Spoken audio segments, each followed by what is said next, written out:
හරියන ගොඩ කාලෙට පස්සේ මාස දෙකකට පස්සේ මාළු පිටියක් දාන්න යන්නේ. ඉතින් පොඩි වැඩක් එක්කලා ලොකුවට බිසි වුණා. අද යන්නේ තුන්වෙනි එපිසෝඩ් එකත් එක්කලා තමයි අපි එන්න හදන්නේ. ඉතින් අද යන්නේ සාධක වලයි වර්ග පූර්ණේ මොනවද භාවිත කියන එක. හරියනම් අපි අද පාඩම පටන් ගමු. සාධක වලයි වර්ග පූර්ණේ භාවිත කොහොමද?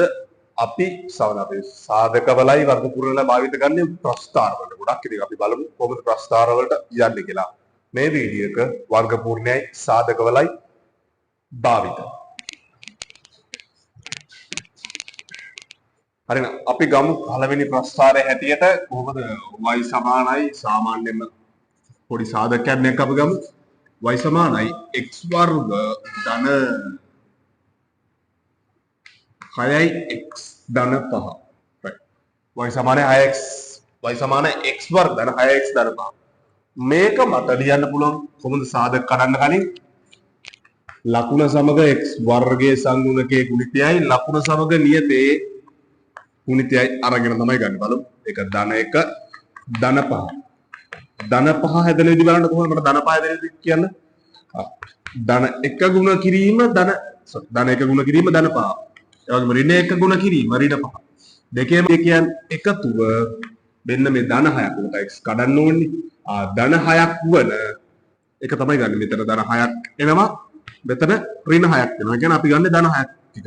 ඒ කියන්නේ මම කඩන්න ඕනේ මේ 6x කියන එක 1x ආකාරයටයි 5x ආකාරයටයි. මේ සාධක කැඩීම නිකන් මම කියලා දෙන්නේ x වර්ග ධන x ධන 5x ධන 5. අපි සාධක කැඩේ සාධක වශයෙන් දෙක ලිව්වොත් x ධන 1 මෙතන මම 5 ගත්තොත් x ධන 1 මට සාධක වශයෙන් ලියන්න පුළුවන් x ධන 1 වාරයක් x ධන 5 කියලා. පැත්තට මම විතර මකා ගන්න පොඩ්ඩක්.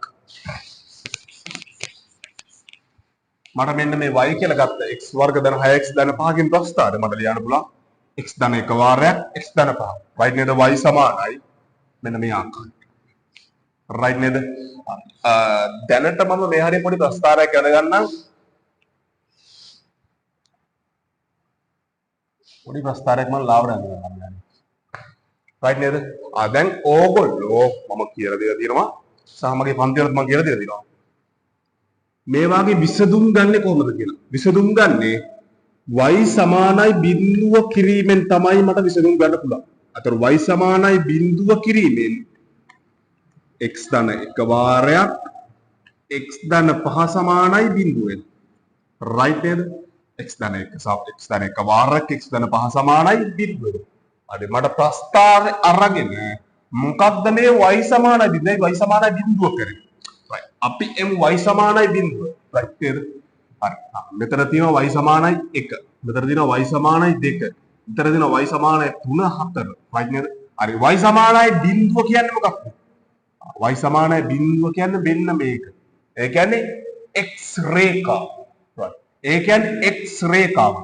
ඒ කියන්නේ මේ y කියලා ගත්ත මෙන්න මේ සමීකරණය x වර්ග වෙන 6x ධන 5. එක් y සමානයි බිඳුවේදී ගන්නවා කියන්නේ මොකක්ද? මෙන්න මේ ප්‍රස්ථාරය x අක්ෂය කපන ස්ථානයන් තමයි y අක්ෂයේ බිඳුව කිරීමෙන් මට ගන්න පුළුවන්. ඒක තමයි විසඳුම් කියන්නේ. right. විසඳුම් කියන්නේ මේ x අක්ෂය ප්‍රස්ථාරය කපන ලක්ෂයන් තමයි අපිට මේ විසඳුම් මගින් ගන්න පුළුවන්. right. මම පොඩ්ඩක් තා චූට්ටක් එන්න. තා චූට්ටක් එන්න මම මෙතන එන්න. මම ගන්නම් බීජ අක්ෂර දෙකක් a වාරයක් b. right නේද? a වාරයක් b සමානයි බිඳුව කියලා දෙනවා අපිට. right. a වාරයක් b සමානයිලු බිඳුවට. right. හරි මට කියන්න සංඛ්‍යා දෙකක ගුණිතයක් වෙන්න පුළුවන් අවම සුදුසුකම මොකක්ද?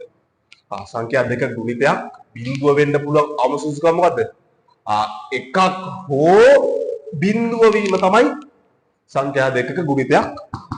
බීජ අක්ෂර දෙකක ගුණිතයක් බිඳුව වීම කියන්නේ. අක්ෂර බීජ ප්‍රකාශන දෙකක ගුණිතය නෙමෙයි තියෙන්නේ. ඒ කියන්නේ සංඛ්‍යා දෙකක් කියලා ගන්නකො මම. හරිද? සංඛ්‍යා දෙකක ගුණිතයක් බිඳුවක් වෙනවා කියන්නේ මොකද්ද? එකක් හෝ බිඳුව වෙන්නත් පුළුවන් නැත්නම් දෙකම බිඳුව වෙන්නත් පුළුවන්. right. සමානයි. අවන්නේ ගමු. A සමානයි බිඳුව. right දෙකම බිඳුවයි කියලා ගමු නෙමේ එකක් හෝ බිඳුව වෙනවා කියලා. right හෝ B සමානයි බිඳුව. ඒ කියන්නේ A සමානයි බිඳුව වෙන්නත් පුළුවන් නැත්නම් B සමානයි බිඳුව වෙන්නත් පුළුවන්. right නේද? ඒකෙන් කියන්නේ මෙන්න මේ තමයි. මේ දේ තමයි. right ඒකම ගමු මේකට එනවා. ඒකම ගමු මේකට. මේ වගේම බීජී අක්ෂර දෙකක් විදිහට හිතන්න මෙන්න මේක. x ධන 1 වාරයක් x ධන 5 සමානයි බිඳුව. මේකත් AB වගේම හිතන්න. ඒ කියන්නේ AB වගේම හිතන්න මේක. A වාරයක් B මෙතන A වාරයක් B කියන එක. ඒ කියන්නේ අපිට ගන්න පුළුවන් x ධන 1 සමානයි බිඳුව හෝ වෙන්නට පුළුවන්. A බිඳුව වෙන්නත් පුළුවන් නැත්නම් B වෙන්නත් පුළුවන්. හරිද? ඕ කියන එක කියන්නේ ඒකයි. ඕ කියන්නේ හෝ කියන එක. හෝ. right නේද? එහෙනම් අන්තිම මොකද? x ධන 5 සමානයි බිඳුව. right නේද? හරි. අපි x තනි කරගමු. x ට උත්තරයක් නේ අපිට ඕනේ. මොකද? x සමානයි ඍණ 1 හෝ x සමානයි ඍණ 5. මෙන්න මේවා තමයි විසඳුම් කියන්නේ. right නේද? අපි y සමාන කරලා බිඳුවට ගත්තේ ඇයි? මට ඕනේ මෙන්න මේ අපි ගත්ත මේ ප්‍රස්ථාරේ මේ ප්‍රස්ථාරේ x අක්ෂයේ කපන ස්ථානයක්. x අක්ෂයේ කපන ස්ථානයන් දෙකක් තියෙනවා. මොකක්ද දෙකක්?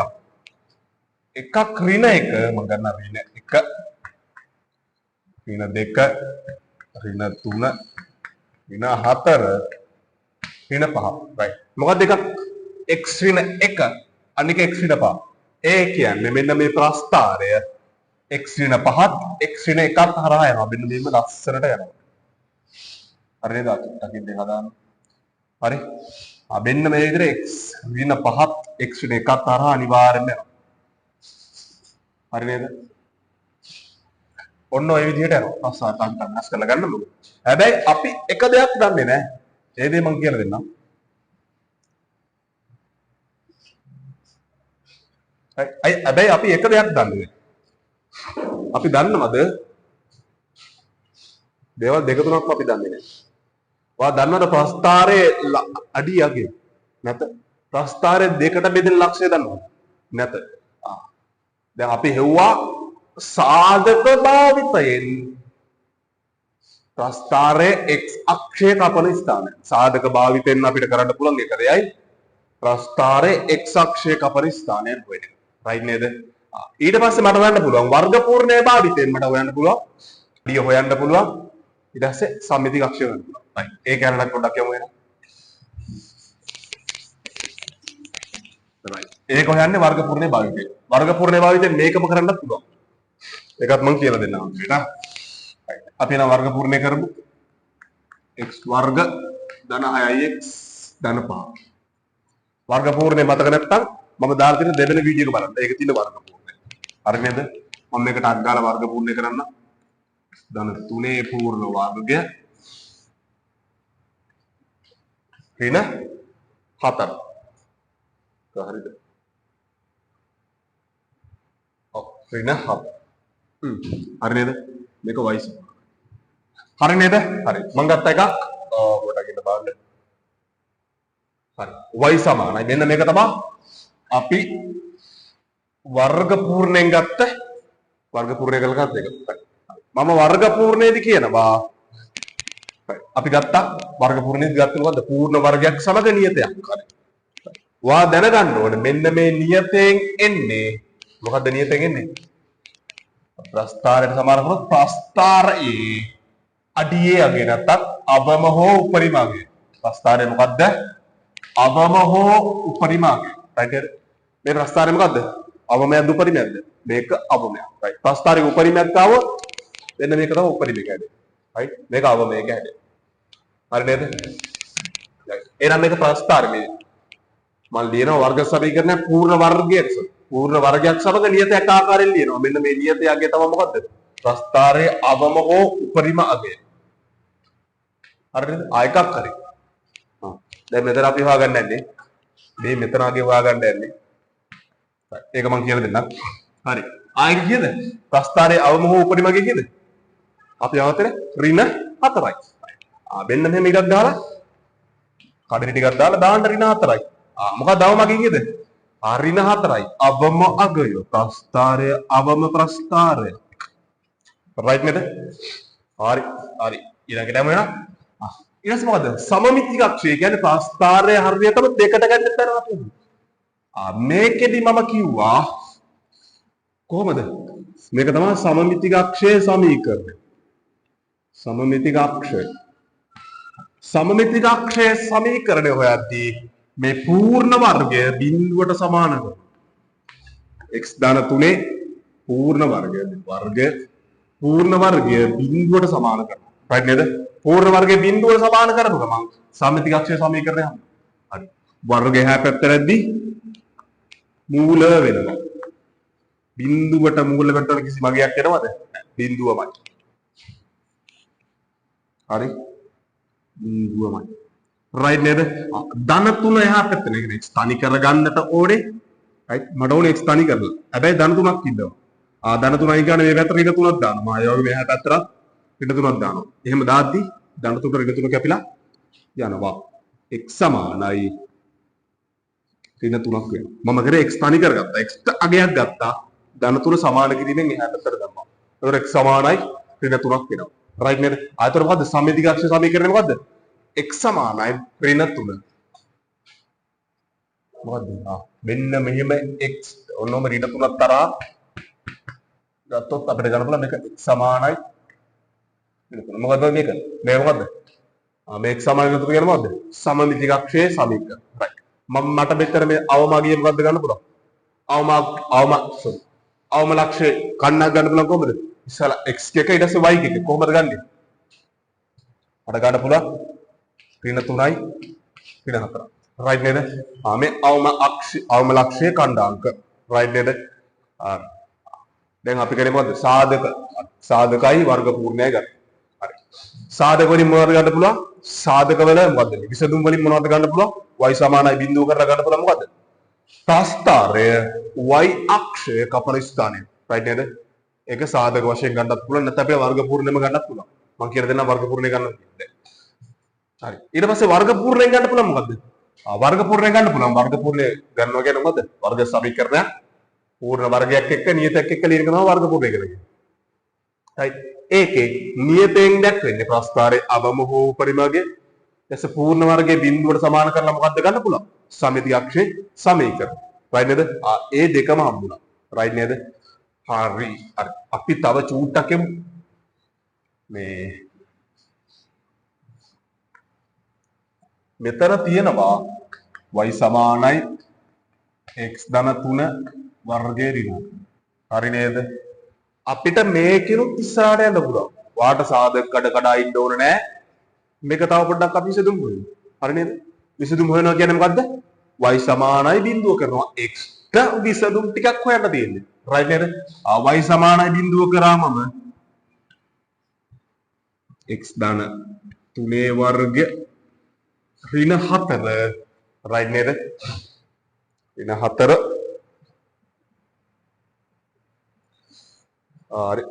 ඍණ 4 right නේද? මොකද වෙන්නේ? ඍණ 4 මම සමාන කිරීමෙන් එහා පැත්තට දානවා. ධන 4යි x ධන 3 වර්ගය වර්ගය මෙහාටදී සමාන කිරීමෙන් එහා පැත්තටදී මොකද වෙන්නේ? වර්ග මූල වෙනවා. වර්ග මූල වෙද්දී අනිවාර්යෙන්ම ධන හෝ ඍණ වෙනවා. ඇයි ඒ? මම මේක තමයි අහුවා. ඇයි ඒ? හරිද? මම චූට්ටක් එන්න. මට කියන්න බාන්න මට ධන 9 හැදෙන්නේ කොහොමද කියලා? පූර්ණ වර්ගයක් 9 කියන්නේ කීය පූර්ණ වර්ගයද? 3 වරක් 3. ඒ කියන්නේ මොකද්ද?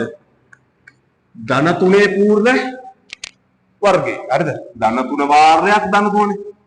මම ගන්නවා ඍණ 3 වාරයක් ඍණ 3. ඒ කියන්නේ ඍණයි ඍණයි මොකද්ද? ධන විතර ධන. එතන හැදෙන්නේ කීයද?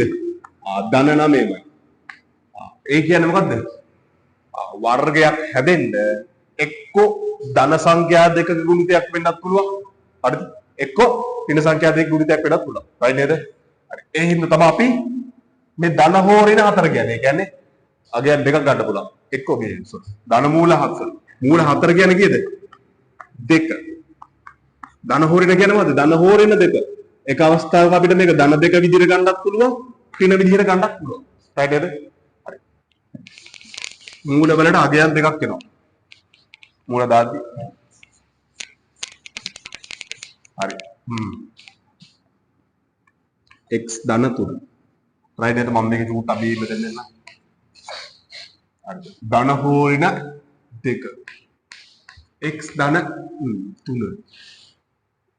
හරි නේද? මෙන්න මේකේ මම අවස්ථා දෙකක් ගන්නවා. ඉස්සල්ලාම අවස්ථාව ධන 2 විට. අනික මොකක්ද එනවා? මෙතනද අපි ධන අවස්ථාව ගන්නවනම් මොකක්ද ඊළඟ අවස්ථාව? ඍණ 2ද. උත්තර දෙකක් එනවා අපිට. හරි නේද? මොකක්ද එනවා මෙතන ධන 2. ධන 2 x ධන 3. ධන 3 සමාන කිරීමෙන් එහාට අතර දාන්න. කීයද එන්නේ? x සමානයි ඍණ 1 එකක් එනවා. හරි නේද? මෙතන ගමු එහෙනම් අපි මෙතන ඉතින් ගන්න ඍණ 2නේ. ඍණ 2 සමානයි x ධන 3. ධන 3 එහා පැත්තට සමාන කිරීමෙන් එහා පැත්තට ඇද්දි මොකද ඍණක් වෙනවා. ඒ කියන්නේ මෙතන එකතු ඍණ 5යි. x සමාන නේද? ආරකම තමයි නේද? සාධක හොයන්න ඕනේ. මේ විදිහට සාධක වලින් ලියන්න ඕනේ. අග්ගාල වර්ග පූර්ණයමට අග්ගාල වාට ඉස්ත ගන්න පුළුවන්. ඒක තමයි ලේසිම ක්‍රමය. අරකට හොඳයි. දෙකම අවුලක් නැවා කැමති විදිහකට යන්න. දෙකම හරියි. රයිට් නේද? හරි. එහෙනම් අපි තව ගානකට යමු. මේ ගානෙන් පස්සේ චුට්ටක් ආපහු තේරුම් කරමු එහෙනම්. හරි. වර්ග සමීකරණයක් තියෙනවා. සාධක කැඩෙනවා ලස්සනට. හරි. සාධක වශයෙන් ලියන්නේ ඇයි? සාධකවල විසඳුම් අර මොකද්ද? y සමානයි බිඳුව කරනවා. හරි. y සමානයි බිඳුව කරලා මොකද වෙන්නේ? සාධක. ඇයි y සමානයි බිඳුව කරන්නේ? මට හොයන්න ඕනේ ප්‍රස්ථාරය x අක්ෂය කපන ස්ථානය. මොකද්ද ප්‍රස්ථාරය? x අක්ෂය කපන ස්ථානයන් මට හොයන්නට ඕනේ. රයිට් නේද? ලස්සනට ආව නේද? මේක යනවා ඍණ 1කින් මේක යනවා ඍණ 5යි. රයිට් නේද? එතකොට වර්ග පුරණය ගත්තේ. ඇයි මම වර්ග පුරණය ගත්තේ? වර්ග පුරණය ගත්තේ. එක මොකද්ද? ප්‍රස්ථාරයේ අවම හෝ උපරිමගේ ගන්නයි නැත්නම් අවම ලක්ෂය කණ්ඩායමට ගන්න. රයිට්. ඊට පස්සේ මොකක්ද ගත්තේ අපි? සමමිතික අක්ෂයේ සමීකරණ. රයිට් නේද? අන්න ඒකට තමයි ප්‍රස්ථාර වල මේ මෙච්චරයි. ආයේ ලකුණු 10ක්. 10න් 10ම ගන්න පුළුවන් මේ කාර්යයට පුරුදු. අපි තව ගන්නට යමු එහෙනම්. හරි. එහෙනම් දෙන ගන්නට යමු අපි. හරි. අපි ඉස්සෙල්ලාදී සාධක කැඩෙන එකක්. සාධක කැඩෙන ප්‍රස්ථාරයක් නේ. හරිද? අපි හදමු වෙන සාධක කැඩෙන්නේ නැති එක. ඒ කියන්නේ මේ සාධක වශයෙන් ලියන්න බැරි එක. සාධක වශයෙන් ලියන්න බැරි එකක් කොහොමද කරන්නේ අපි කියලා බලමු. අපි ඉතල බලමු එකක්. y සමානයි x වර්ග ධන 4යි x කීයද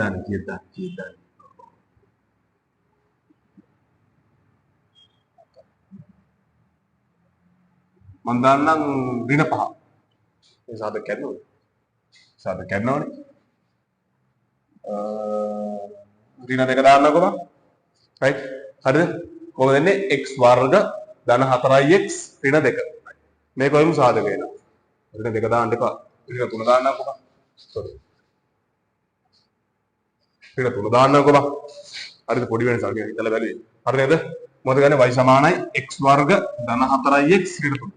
මේක බැලුවට සාධක කැඩෙන්නේ නැත. රයිට් නේද? කොහොමද කරන්නේ? සාධක බැලුවේකට කොහොමද සාධක කැඩෙන්නේ? අපි ගමු සාධක හදගන්නේ මොකද්ද? x වර්ගයේ සංගුණකයි ලකුණ සමග x වර්ගයේ සංගුණකයයි ලකුණ සමග නියතයේ ගුණිතය. ධන ඍණයි ඍණ. ඍණ 3 හැදෙන විදි බලපුවාම එක් කරක් තුන විතර තියෙන්නේ. එක්ක ධන 1යි ඍණ 3යි. එක්ක නැත්නම් ඍණ 1යි ධන 3යි. දෙක එකතු කවදාත් ධන 4ක් වෙනවද බලන්න. මෙතන ඍණ 2යි මෙතන ධන 2. ඒ කියන්නේ මේක සාධක කඩන්න බෑ. රයිට් නේද? සාධක කඩන්න බැරි නම් අපිට තව එක ක්‍රමයක් තියෙනවා. ඒ මොකක්ද ඒ? ඒ තමයි වර්ග පූර්ණය. රයිට් නේද? වර්ග පූර්ණය මත කරලා මීට කලින් වීඩියෝ එක බලන්න. දෙවෙනි වීඩියෝ වර්ග පූර්ණයට කියලා දීලා තියෙනවා. ලස්සනට. රයිට් නේද? හරිද? මම මේකට අග්ගාල වර්ග පූර්ණය කරගන්න. අමතක නම් බලන්න. දෙවෙනි වීඩියෝ එක බලන්න ටක් කරගෙන. වර්ග පූර්ණය කරන්නේ කොහොමද කියලා. ඍණ 4යි ඍණ 3යි. ඍණ 7ක් වෙනවා. ධන දෙකේ පූර්ණ වර්ගය. රයිට් නේද? වර්ග පූර්ණය කරපු ගමන් මෙන්න මේකෙදී. රයිට්. මම පොඩිවට මෙන්න මේ හැරි ගන්න පොඩි ප්‍රස්තාරයක්. ලාවට පොඩි වැඩ ගත්තා.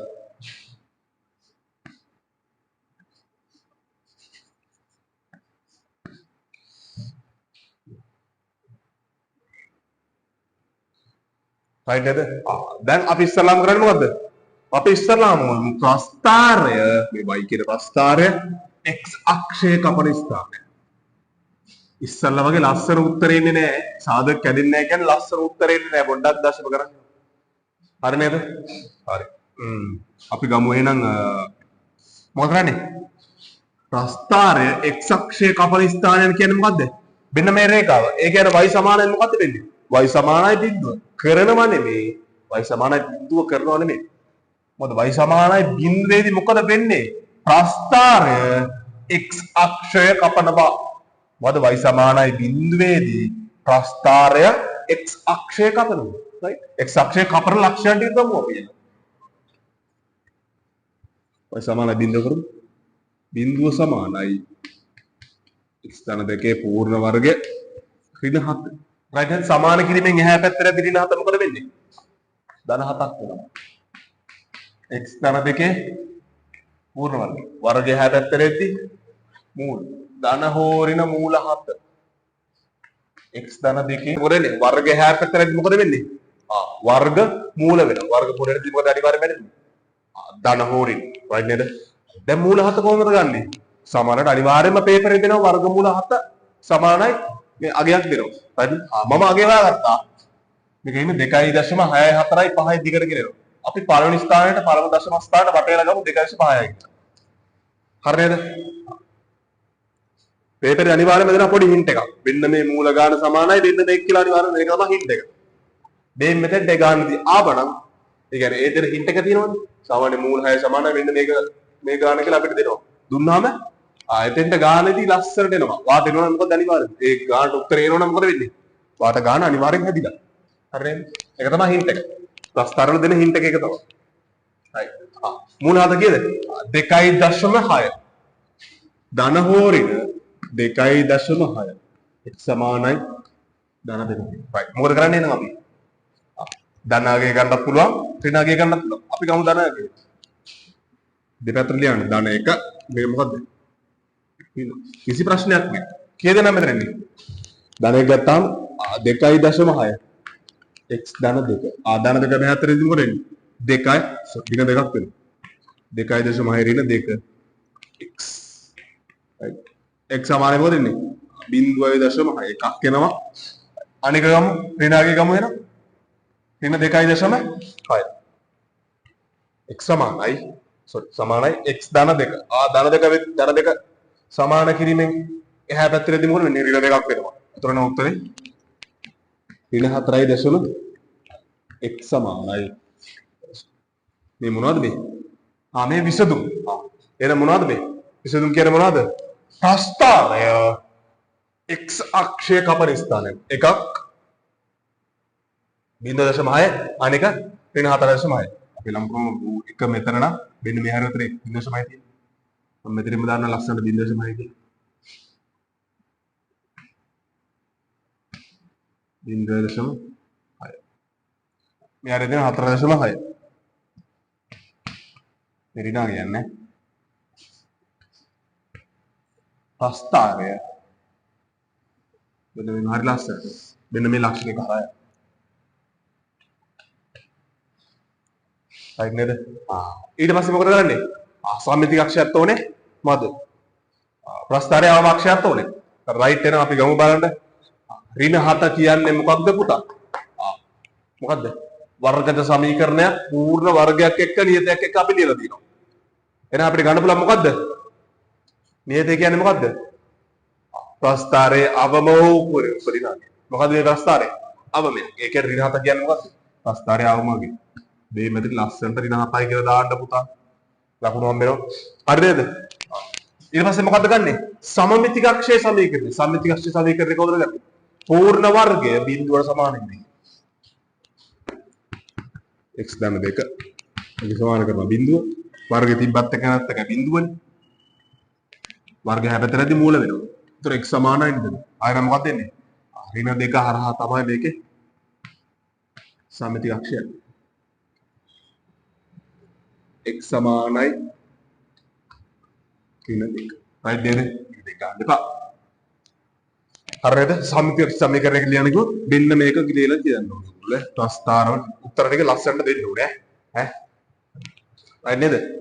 දැන් අපි හදලා පෙන්නුවා නේද ලස්සනට මොකද්ද? සාධක කැඩෙන්නේ නැති සමීකරණයක්. මේ මම මේ ඕකර ප්‍රස්ථාරය ඇඳලා ඉවර තමයි උත්තර මේ. වැඩි කරන්න ඕනේ මම මේ දල වශයෙන් නැන්දේ ඈ. හරි? ප්‍රස්ථාරය දැන් තියෙනවා ලස්සන ප්‍රශ්නයක්. ආයේ ඒක විදිහට කරන්න ඕනේ ලස්සන. right නේද? හරි.